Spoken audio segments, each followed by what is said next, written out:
Tarii namni artisti Tufaa Wadaajoo hin beekne yoo jiraate artisti Tufaa Wadaajoo jechuun eenyu? Maal hojjete?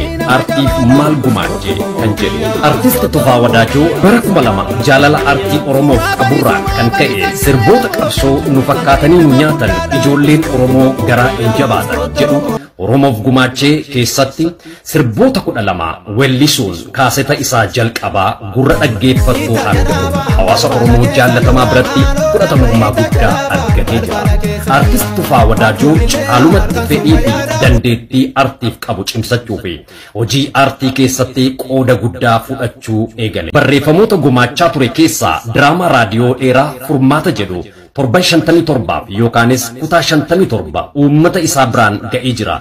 Kana malees diraamaa raadiyoo dheeraa Abdii Jireenyaa jedhus uummata isaa biraan ga'ee jira. Tiyaatira mata dureen Induune jedhus qooddattoota ta'uudhaan hojjetee jira. Egaa akkuma waliigalaatti hojii artii keessatti barreessuun, weellisuudhaan, waltajjii garaagaraa beeksisuun, diraamaa raadiyoo, televezyiinii fi tapha gabaabaa uummataaf dhiyaatan adda addaa hojjechaa turuu isa miidiyaaleen garaagaraa ragaanii ba'an.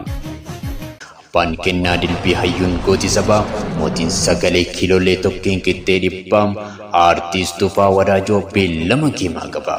Beellama geemaa soominaan eegamaa jiru kanaan artiist Tufaa Wadaajoo Abduu Zannaaj Appil waliin falmii taasisuuf qophii isaa xumuree isin eegaa jira.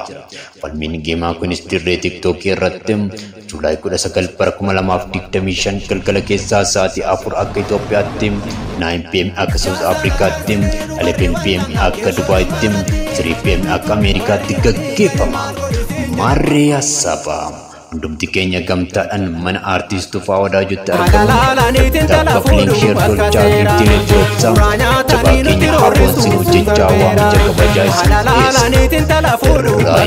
Irraa hin hafinamu waliin taanee sabaa artiistii Tufaa gammachiisna. Horaa bulaan deebana.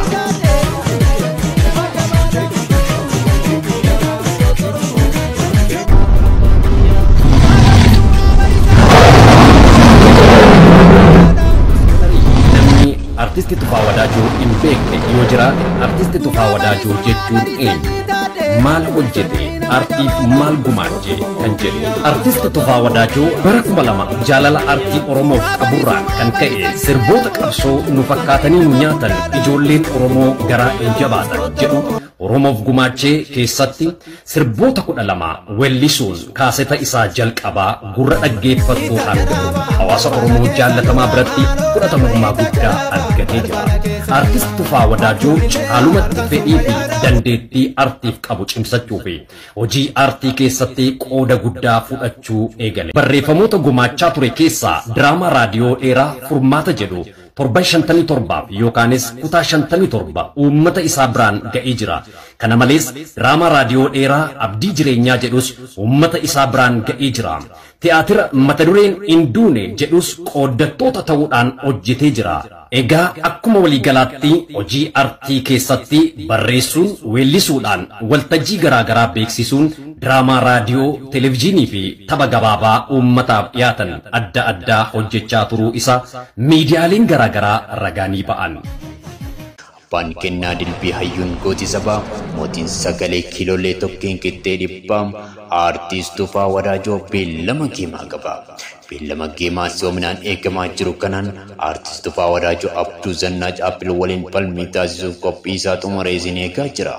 Falmiin geemaa kunis dirree tiktookii irratti Juulaay 19 bara 2025 galgala keessaa sa'aatii 4 akka Itoophiyaatti 9 PM akka South Africaatti 11 PM akka Dubaayitti 3 PM akka Ameerikaatti gaggeeffama. Maarree Sabaa hundumti keenya gamtaadhaan mana artiist Tufaa Wadaajotti argamu. Tapha Flink Sheer Tolchaa Virtilee Joobsaa tapha keenya haboonsi hojjechaa waamicha kabajaa isin dhiyeessa.